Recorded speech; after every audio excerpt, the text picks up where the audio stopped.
we are going to be looking at statically indeterminate structures. And then to work with statically indeterminate structures, there are several methods that are usually used, amongst which we have the first method, which is called Lifa, that's in Chinese. So first we look at the steps that we take in calculation. Say they require us to draw a bending moment diagram of a structure that is statically indeterminate. What are the methods that we take in calculation? The first one is that we extract out a basic structure by forming an equivalent statically determinate structure from the statically indeterminate structure. Here what we mean is that if I do have such a structure like this one here, we know that at this point it has got how many supports? It has got 3 reactions. That is a force in the vertical, a force in the horizontal, and then it has got a moment, isn't it? Then here it has got an extra vertical reaction, isn't it? So we know that a rigid body like this one here requires only 3 supports to be able to be statically determinate.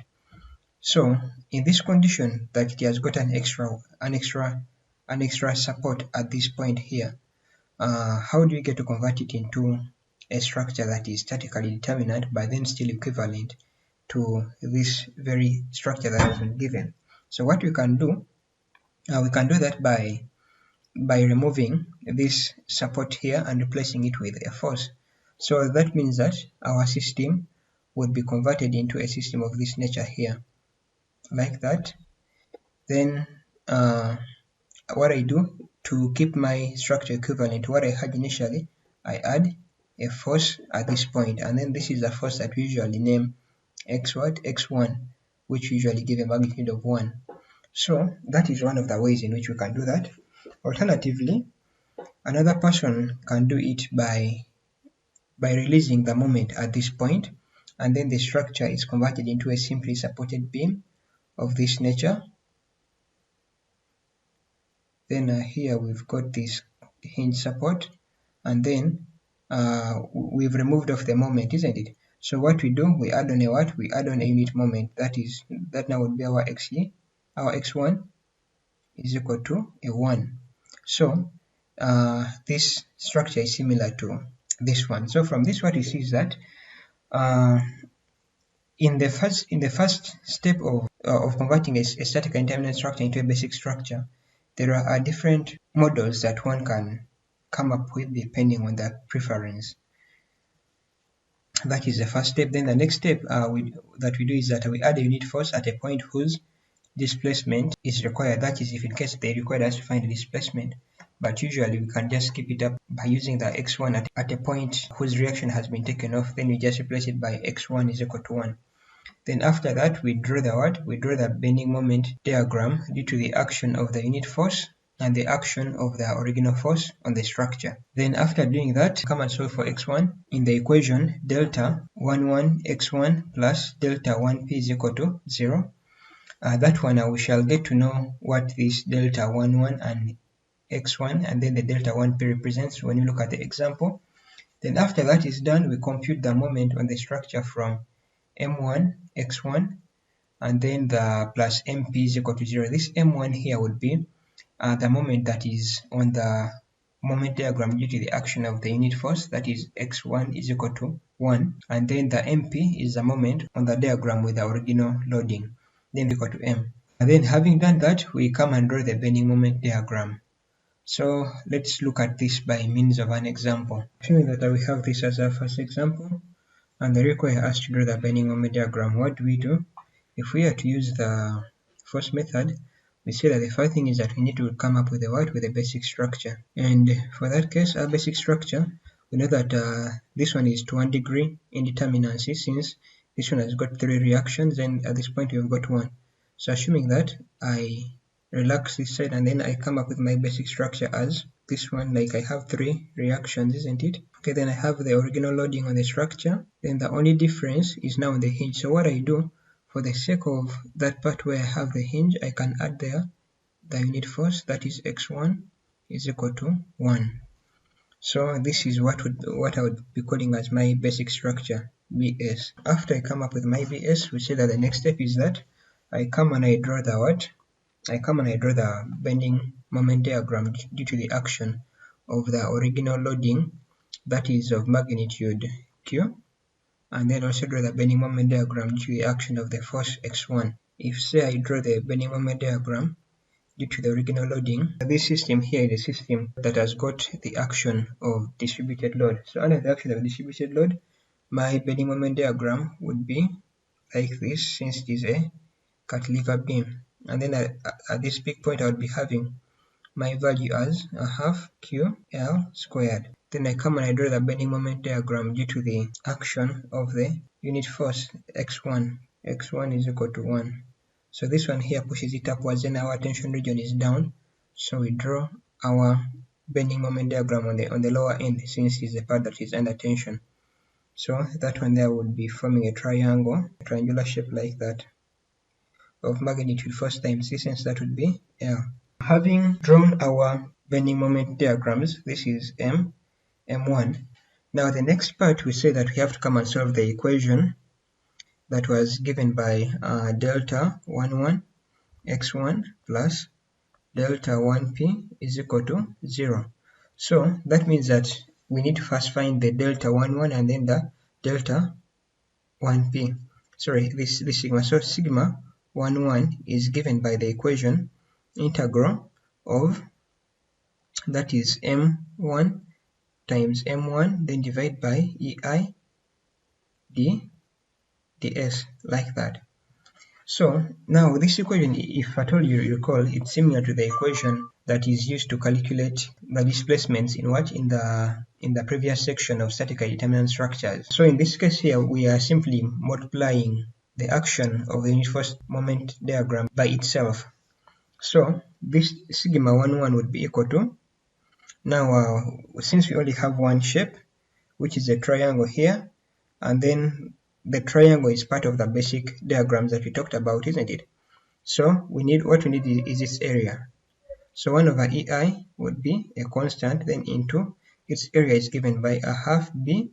Our B is equal to L, the length of the triangle, then times its height, which is also given by L, this L here. And then times, now since we are multiplying it by itself, that means that we need to come and find where the center of it is. So if you recall, we said that from this point up to this point, it takes on a length of 2/3 of L. So therefore, I find my sigma 11 as being equal to 1 over 3 EI L cubed. Then after doing that, the next I come and I find my delta 1p. So delta 1p would be equivalent to integral of m1 mp divided by ei times ds. Actually, yeah, this one is exactly the same as that of the diagram multiplication method. So we shall use the same idea, whereby we say that we get our area from the MP diagram, then we find our position of the center from the M1. So the delta 1p would be equal to, open the brackets, we only have one shape, and then that is that curved line that is also part of our basic structures. So our area would be given by the area of that shape, we said is given by a third BH. Our B is equal to L, that is from here to here, times L, then times its height, a half QL squared, then times the position of the center. So if you actually recall, we said that for this shape here, like the length from this base up to this part is given by 1 over 4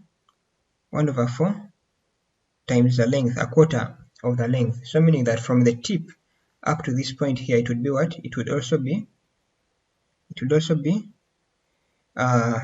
be, let me write it here, it would be 3 over 4 L. like that, since the other side is a quarter. So therefore, this height here is now what shall be calling our y, or the height at the position where the center is. So we also observe that our triangle has got a height of L, and then the base is also L. Therefore, the ratio of the height to the base is 1 to 1. Therefore, for this triangle here also, the ratio of its base to the height would also be 1 to 1. Therefore, our height y would be equal to 3 over 4 L. Then we have to take note of the signs. Now, when we look at these two shapes here, we see that this shape, the tension side is up, while on this diagram, the tension side is up, while on this one here, the tension side is down. Therefore, we need to have a negative sign here. So we come and let's see what we get. This one cancels with this. Then we shall be having our answer being equivalent to 1 over 8 e I ql power 4 with a negative at this point here. So having calculated the sigma 1 and then the delta 1p, the next is to what? The next is that we are supposed to find the value of x1. x1 is calculated from the equation delta 11 x1 plus delta 1p is supposed to be equal to a 0. So therefore my delta 11, we say that was L cubed over 3ei. This is supposed to be equal to, this was a negative, so this when you cross the equation it becomes a positive. So positive 1 over 8 e I q L cubed. So this is times x1. Therefore the ei and this ei cancels, this is L power 4. This one cancels, then here we are left with only an L. Therefore our x1 would be equivalent to 3 over 8 QL, like that. So having done that, the next part is now to come and work out the equation m1 x1 plus mp. So it's supposed to be equal to m, the final moment. So here what we do is simply now just have to come and superpose the two bending moment diagrams. So for the sake of the MP, we already have the value, but anyway, let me magnify it from here. For MP, let's say this is a structure for MP, and then for the sake of the M1, we have a structure like this. Then here we had this like that with our peak value as half Q L squared. While for this one here, our structure was a triangle of that nature. Then we say that the value of the final moment of this point would be equivalent to m1 times x1. So here m1 times x1, our x1 is 3 over 8 QL. Then our value at that peak, the value of x1 is L. So the value of m1 is L. So when I multiply the two, I would be having 3 over 8 QL squared, like that. So now to draw my bending moment diagram, I now have to come and add up the values of the moments at corresponding points, and then I derive the format of the curve. So for the sake of this one, since it's a curve, I need 3 points to draw it. I need to find the moment, the combined moment at this point, then at this point and this one, then let's say also the moment that they share at the center. So what we do is just by simply adding up the moments at the corresponding places. So now my final bending moment diagram would be like this. So I know that if I'm to begin with this end here where I have the rigid support, I have to add the half QL squared. Then now this one plus negative 3 over 8 QL squared is negative because they are on different sides, and then the one which usually is on the lower side, just as on a number line, takes on a negative. So when I get a half QL squared minus 3 over 8 QL squared, I get 5 over 8. So 5 over 8, I get a positive. That means it still keeps on the upper side. So we shall be having our value here as 5 over 8 QL squared. Then when I add up the moments at this point and then at this point, I know it remains a 0. 0 plus 0 remains a 0. Then now I come and I get my third point as, let's say, the center here. So at the center here, I know that my moment, like the general equation for the moment at any point on a cantilever beam due to a distributed load is given by a half Q L squared, yeah, and then now at the middle point our L is equal to L over 2. So therefore here I would be having my moment as uh, as 1 over 8 Q L squared, that is at this point here.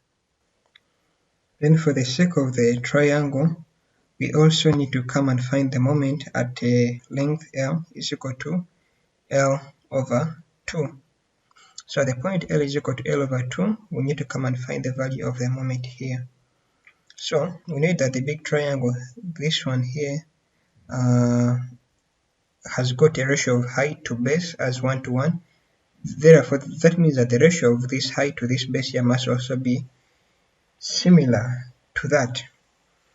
So that means that that if, let's say, the base here becomes a half, that means the height must also reduce by a half. Therefore, this one here becomes 3 over 16 Q L squared. If you don't understand it this way, you can use the idea of similar triangles and then you compute out the value of this height here.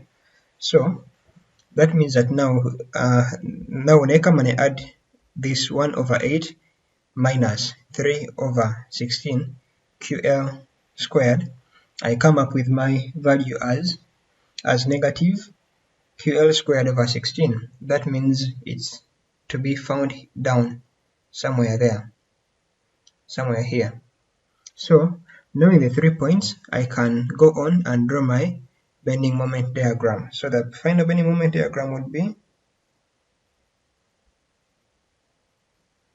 with this point having a value of Q L squared divided by 16. Then here we say it was 5 over 8 Q L squared. Then here we have a 0. Yeah, so that's how we use the fourth method to draw the bending moment diagram.